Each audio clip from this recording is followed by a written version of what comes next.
Assalamualaikum warahmatullahi wabarakatuh. Alhamdulillah, hamdan katsiran tayyiban mubarakan fi.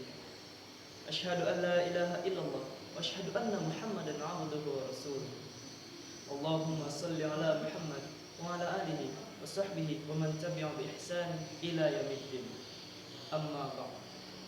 Segala puja dan puji kita panjatkan kehadirat Allah Subhanahu wa taala yang telah memberikan kita berbagai macam kenikmatan, dan yang paling besar ialah nikmat iman dan nikmat Islam. Tidak lupa salawat dan salam semoga selalu tercurahkan kepada baginda Nabi Muhammad sallallahu alaihi wasallam, kepada keluarga beliau, sahabat beliau, kepada para tabi'in, tabi'ut tabi'in, dan orang-orang yang senantiasa mengikuti jalan beliau hingga akhir zaman. Para hadirin rahimahullah, Al-Quran ialah kitab yang diturunkan dari Allah Subhanahu wa taala melalui perantara malaikat yang mulia Jibril alaihissalam kepada nabi yang paling mulia, yaitu Nabi Muhammad sallallahu alaihi wasallam. Di dalam Al-Quran itu tercakup berbagai macam aspek yang diperlukan oleh manusia. Semua lengkap di dalam Al-Quran tersebut untuk dijadikan pedoman dan petunjuk kehidupan manusia. Sampai-sampai saking mulianya Allah berfirman di dalam Quran surah Al-Hijr ayat 9, A'udzubillahi minasyaitonir rajim. Inna nahnu nazzalna dzikra wa inna lahu lahafizun. Yang artinya, sesungguhnya kamilah yang menurunkan Al-Quran dan pasti kami yang akan menjaganya. Dan Rasul juga bersabda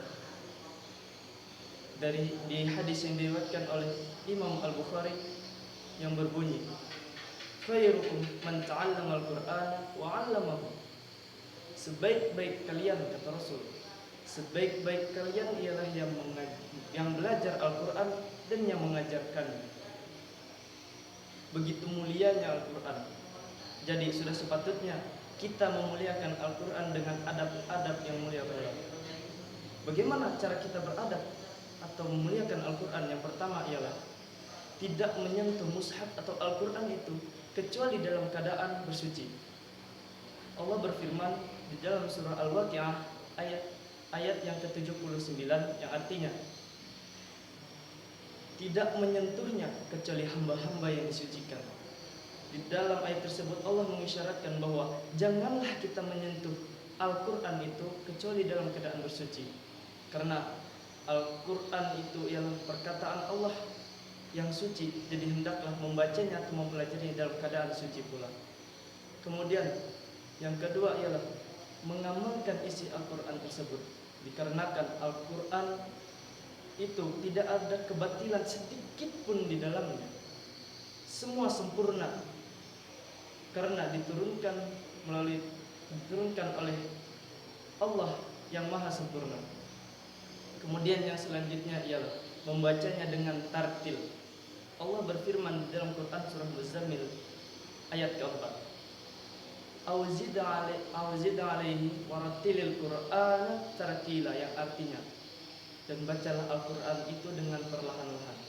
Mengapa kita diperintahkan Allah untuk membaca Al-Quran itu dengan perlahan? Agar kita bisa memahami makna-maknanya, bisa meresapi segala arti dan mendalami segala apa isi kandungan Al-Quran tersebut, sehingga bisa memasuki relung-relung hati kita dan menambahkan keimanan kita dalam membacanya. Kemudian yang selanjutnya ialah memperbagus suara, memperindah dalam bacaannya. Karena Rasulullah SAW bersabda, Zayyinul Qur'ana bi aswatikum, yang artinya hiasilah Al-Quran dengan suara kalian. Artinya di situ ialah Rasul memerintahkan kita untuk membaguskan suara kita.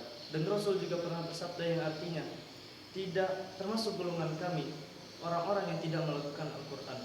Artinya tidak memperindah dalam membacanya, tidak memperbagus makhrajul huruf-hurufnya, tidak mempelajari hukum-hukum tajwidnya. Jadi hendaklah kita memperhatikan lagi adab-adab kita atau